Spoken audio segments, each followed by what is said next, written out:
Stadia va révolutionner le gaming moderne. C'est mon opinion et je vais vous expliquer pourquoi. Stadia, premièrement, qu'est-ce que c'est? C'est le service de cloud gaming annoncé par Google durant cette GDC 2019. Alors, le cloud gaming, c'est un grand mot, c'est pour certains un gros mot. On va essayer rapidement de vous expliquer à quoi ça sert et pourquoi ça peut être une technologie véritablement innovante et révolutionnaire. Alors, le cloud gaming, c'est simple, c'est tout simplement, vous avez votre téléphone qui est là et vous pouvez tout simplement jouer à n'importe quel jeu dessus. Et ce jeu, en fait, il ne tourne pas sur votre téléphone ou sur votre télé ou sur votre PC, votre tablette, votre iPad, votre Mac, votre Chromecast. Il ne tourne pas là-dessus, il tourne sur un serveur qui va envoyer la vidéo et récupérer vos inputs. Donc en gros, les touches que vous allez presser, soit virtuellement, soit véritablement sur un pad que vous allez connecter en Bluetooth, par exemple. Donc ça, c'est le cloud gaming. Il y a beaucoup de problématiques liées à ça. La qualité de la connexion, le framerate, le rafraîchissement, les glitches éventuels qui peuvent apparaître lors de la compression, décompression du flux vidéo qui va vous arriver du serveur. Donc il y a beaucoup de problématiques actuelles, mais c'est une technologie qui est en train de s'installer. Ce n'est pas une nouvelle technologie, hein, on parle de quelque chose qui était déjà en vigueur au début des années 2010. Il y avait Gaikai, OnLive. Ces deux services n'ont pas forcément marché, mais ils ont été récupérés. Gaikai a été récupéré par PlayStation pour l'infrastructure du PlayStation Now, un service qui fonctionne actuellement. Et sur l'écosystème français, on a vu apparaître Shadow, par exemple, qui est une firme française qui est en train de s'internationaliser et qui vous propose tout simplement d'avoir accès n'importe où, peu importe votre device, votre équipement, peu importe le terminal que vous allez utiliser, vous allez accéder à un PC virtuel qui est hébergé dans le cloud, dans le nuage. Donc voilà, ça c'est le cloud gaming actuel. Ce que propose Google via Stadia, c'est ça, mais c'est bien plus. C'est une technologie disruptive, une innovation disruptive, une innovation de rupture, comme on dit en marketing, pour la simple et bonne raison que Google, à chaque fois qu'ils ont essayé de suivre des tendances, ils n'ont pas forcément bien fait les choses. Ils ont essayé avec Google+, pour challenger Facebook, ça a été un échec. Ils ont essayé de challenger Twitch avec YouTube Gaming, ça n'a pas vraiment marché. Et donc là, Google, dans leur esprit, c'est un petit peu, bon, à chaque fois qu'on essaie d'aller sur un milieu qui cartonne, on n'y arrive pas. Malgré toute l'armada de services qu'on a, YouTube, Gmail, le système de recherche Google, les assistants vocaux, la base de données, le système neuronal qui permet d'avoir des IA d'une qualité hors norme actuellement sur le marché. Avec tout ça, on n'y arrive pas. Donc il faut proposer bien plus que ce qui existe déjà et Stadia, c'est ce qu'ils font. Ils proposent plein de features assez, j'ai envie de dire gadget. Pour moi, c'est mon opinion, c'est gadget. Par exemple, si vous êtes perdu dans un jeu, vous appuyez sur un bouton, vous dites bon bah je suis perdu dans tel niveau. Est-ce que tu peux me trouver la solution sur YouTube? Paf, l'IA va chercher le walkthrough idéal sur YouTube et vous le balance directement. Ça, c'est très bien, mais pour moi, c'est pas ça qui va vendre le service.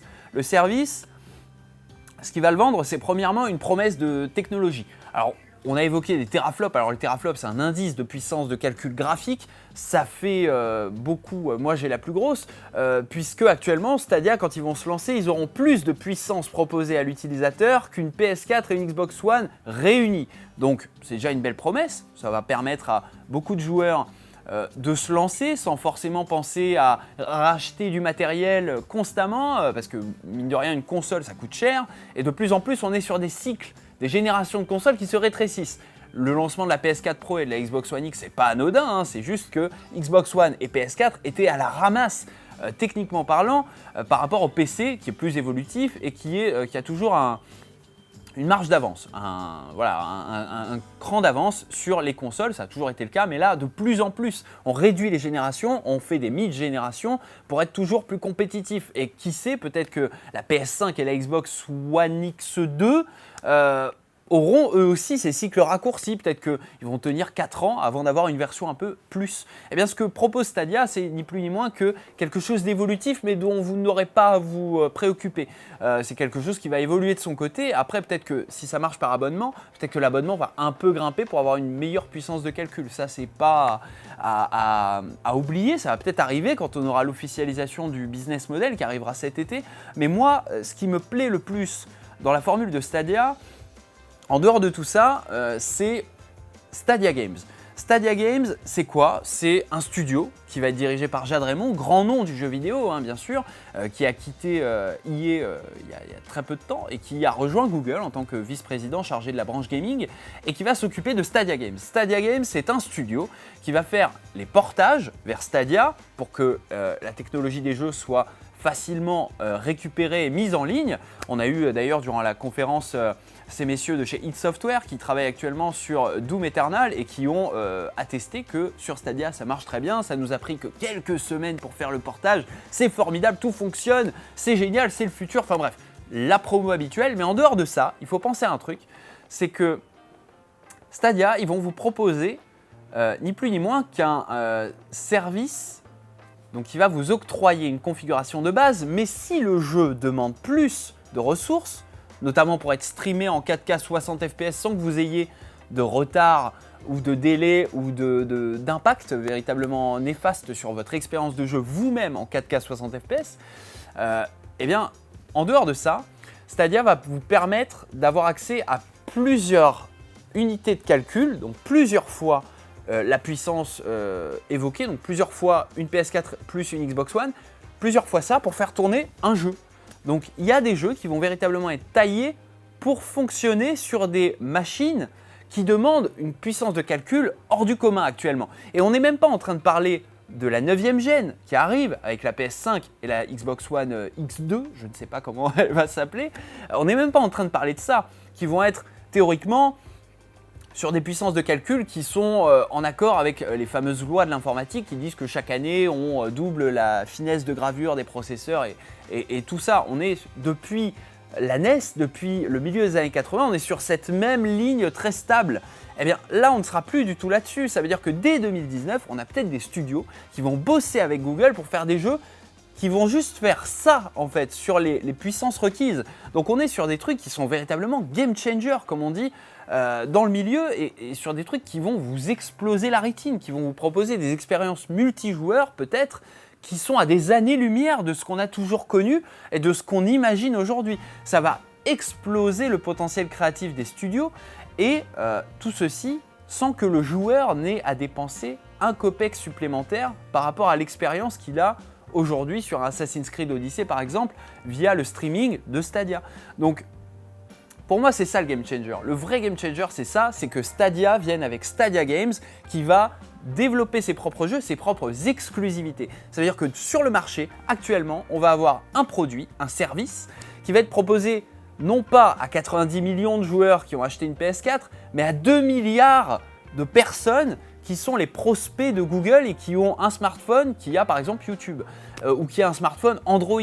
Tout ceci, tous ces gens vont être des clients potentiels de Stadia et moi c'est ça qui me fait penser à une révolution plus qu'une évolution parce qu'on a une base de clients qui est déjà définie, qui est énorme et on va proposer à des partenaires, à des éditeurs de faire partie de ce grand train qui va être lancé en 2019 et qui va leur dire vos jeux actuels, on va pouvoir les balancer à ces gens, moyennant un modèle économique qu'on ignore actuellement, qui sera balancé et donné au public cet été.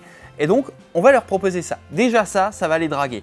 Et deuxio, on va leur proposer de faire fi de toutes les problématiques techniques actuelles et connues des machines de jeu, des optimisations PC, du portage, tout ceci on oublie. On va juste leur dire, vous le balancez sur Stadia, on vous met à disposition n'importe quelle unité de calcul que vous voulez et vous allez faire peut-être le jeu le plus beau du monde qui tournera sur les machines les plus puissantes du monde à l'attention de 2 milliards de joueurs. Et ça c'est très fort, c'est très très fort comme idée et pour moi c'est ça qui me fait plus penser à une révolution qu'à une évolution. Alors après, vous pouvez être totalement en désaccord avec mon opinion, vous pouvez me parler de la propriété intellectuelle, me dire que vos jeux vous ne les posséderez pas, mais j'ai envie de vous dire sur Steam actuellement, est-ce que vous possédez vos jeux? Est-ce que si Steam, je parle très personnellement, est-ce que si Steam se casse la figure demain, je ne vais pas me retrouver avec, je sais pas moi j'avais calculé, c'était 15 000 € d'achat de jeux qui vont être perdus, dilapidés, perdus, qui vont partir en fumée comme ça. Est-ce que votre musique sur Spotify, Deezer, vous la possédez? Non. Est-ce que vos films sur Netflix, vous les possédez? Non. Est-ce que vous êtes enclin à payer un abonnement pour avoir accès à un catalogue assez vaste? Oui. Un tiers de la bande passante des États-Unis tous les soirs est consommé par Netflix, c'est énorme. Est-ce que vous avez la connexion pour jouer à Stadia n'importe où? Peut-être pas partout, mais actuellement, je suis allé regarder sur les sites, 56% de la population française est éligible à une fibre ou à une connexion supérieure à 30 mégabits par seconde. C'est énorme et c'est dans les configurations requises pour jouer à Stadia. Donc actuellement en France, qui est quand même un pays assez limité en termes de couverture réseau, on n'a pas la meilleure fibre, on n'a pas le meilleur métro avec internet partout, comme au Japon par exemple, mais je pense à des marchés comme le Japon, je pense à des marchés je pense au marché de demain aussi, parce que la fibre est en train de s'internationaliser, de se démocratiser un peu partout. Je pense à tout ça et je me dis que finalement, c'est peut-être des problématiques qu'on n'aura pas dans 2 ans et que la propriété intellectuelle, c'est peut-être une question qui est déjà désuète en fait. Et que le dématérialisé a déjà énormément fait le travail de Stadia en démocratisant les patchs. Par exemple, dans le gaming, on a les patchs Day One qui pèsent plusieurs gigas. Qui arrive par la connexion des gens, donc c'est déjà quelque chose. Dans le gaming, si tu n'as pas une bonne connexion, déjà tu es handicapé aujourd'hui. Alors peut-être que demain tu le seras encore plus, mais si tu as une bonne connexion dès aujourd'hui et que tu en auras, si tu as une bonne connexion dès demain, peut-être que Stadia s'imposera comme un service vraiment incontournable, dans lequel il y aura des exclusivités de fou, des jeux auxquels on voudra tous jouer d'ici 1 an, 2 ans, 3 ans, peut-être. Je ne sais pas. Donc si mon opinion, si vous êtes plutôt raccord avec mon opinion, n'hésitez pas à nous le dire dans les commentaires. Si vous êtes contre mon opinion, encore plus, allez-y dans les commentaires de la vidéo. Quant à moi, je vous fais des petits bisous. Je vous remercie de m'avoir regardé. Je vous retrouve sur jeuxvideo.com bien évidemment tous les jours.